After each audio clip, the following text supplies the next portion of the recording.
Bom dia, terceiro ano!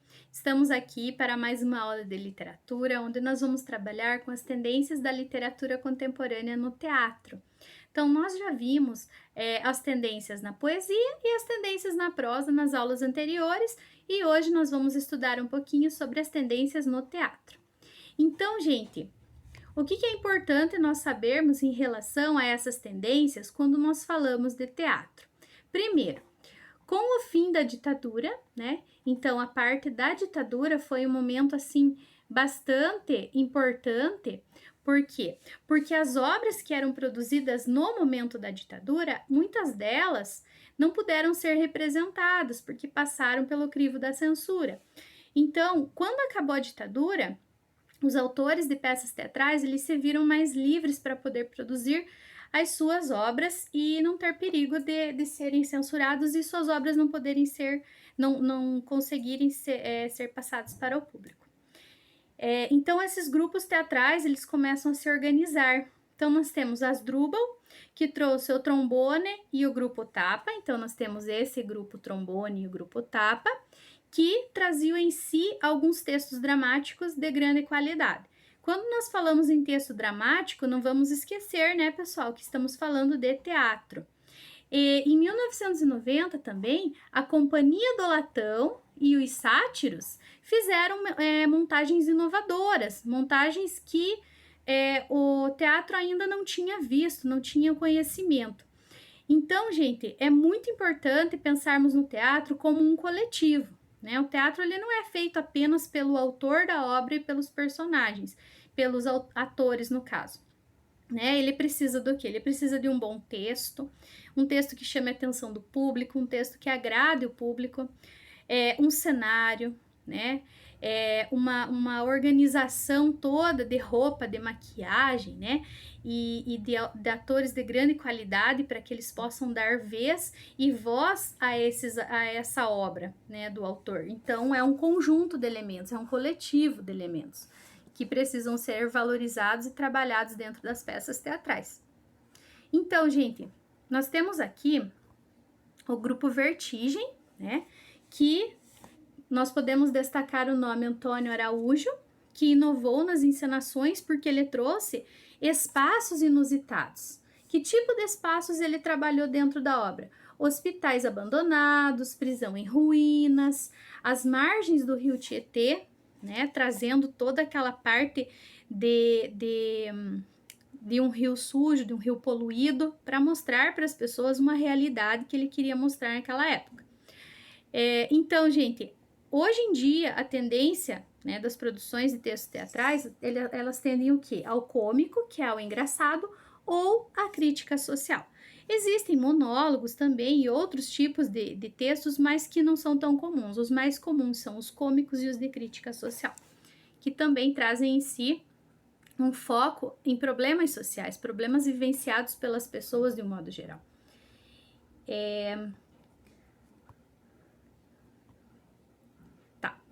Gente, quando nós falamos em prosa contemporânea africana de língua portuguesa, nós precisamos sempre lembrar que todo finalzinho de capítulo da apostila traz um momento importante da parte da literatura africana. Então, é muito novo isso dentro da literatura brasileira, você trabalhar com a literatura africana.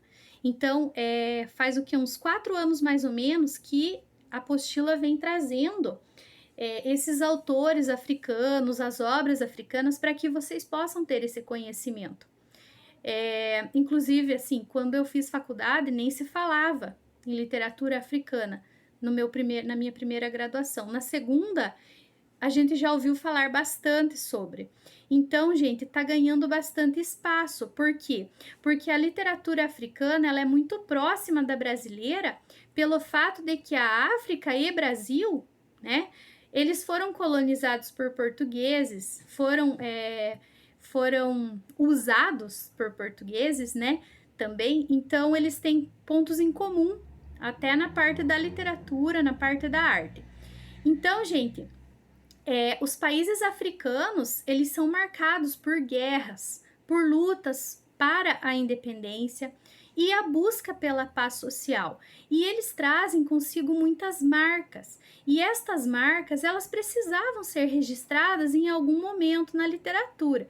E acabou que muitos autores trouxeram, dentro da literatura, eles trouxeram essas marcas das guerras, das lutas, para que o povo, em geral, acabe conhecendo essa riqueza e essa beleza que a literatura africana traz para as pessoas de um modo geral.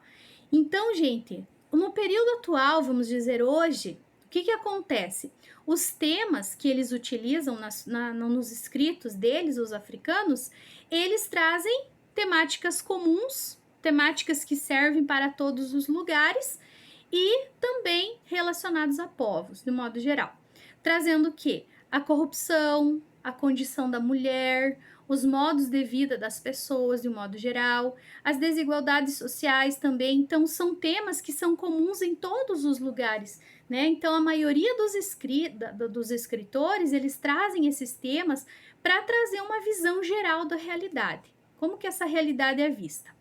E para isso, eles usam alguns recursos da linguagem, como, por exemplo, a ironia, né? A metalinguagem, que é a língua pela própria língua, é explicar a língua portuguesa usando a língua portuguesa, o rompimento com a linearidade, ou seja, utilizar mais a parte psicológica, né? O tempo psicológico, não tanto o tempo cronológico, por causa de ser uma organização diferente do linear. Mistura dos modos de falar, né? Então, eles trazem essa mescla de tudo que é contemporâneo e de tudo que foi no passado, fazendo uma mistura, né, entre esses elementos para que chame atenção, para que mostre que os escritores africanos, eles têm muita qualidade de escrita, né? E para que eles sejam conhecidos também, não só no Brasil, mas no mundo inteiro. E isso é muito importante, tá, pessoal?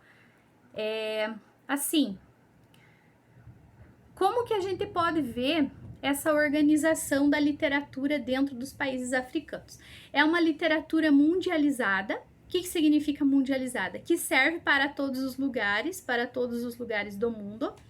E isso transforma e conhece, a gente acaba conhecendo a parte de globalização cultural, que é você levar a cultura para todos os países do mundo, né? Então, a África fez isso. Assim como o Brasil já fez, como outros países já fizeram, então a África, né, esse continente está fazendo. Então, alguns países da África, eles trazem algumas características e alguns autores também que são conhecidos mundialmente.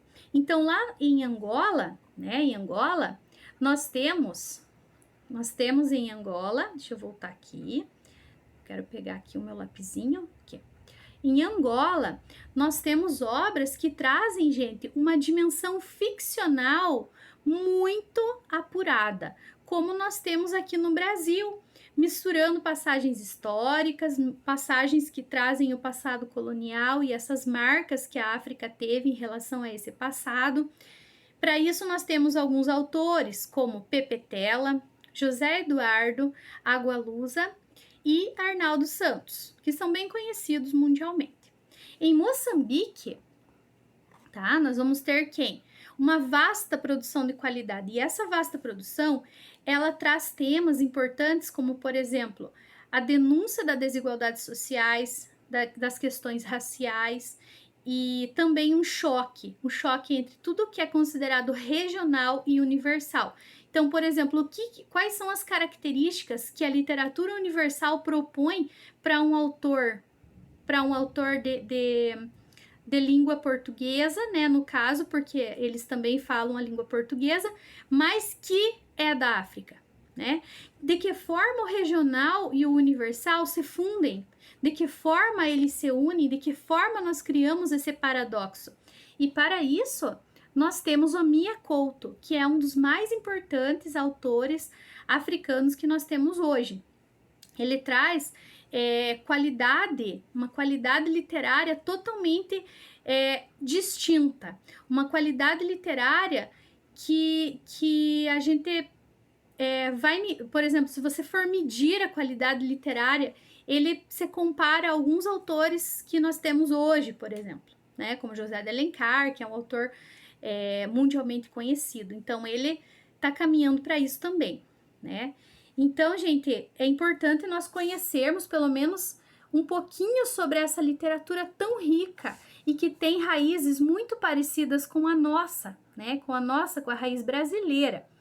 Então, gente, o que eu quero que vocês façam? Que vocês façam um resuminho dessa aula, né? Sobre a parte da contemporaneidade no teatro e dessa literatura africana, e que vocês fotografem e postem lá no grupo da turma, para que eu possa validar essa aula de vocês. E depois, na próxima aula, nós vamos nos encontrar no Google Meet, e lá vocês podem tirar as dúvidas que vocês tiverem em relação ao conteúdo trabalhado durante essas aulas, porque a gente vai, já a parte teórica da apostila já vamos ter terminado e vamos passar apenas para os exercícios, certo? Então, gente, um abraço para vocês, fiquem com Deus, façam atividade, né? Continuem se cuidando, né? E até a próxima aula.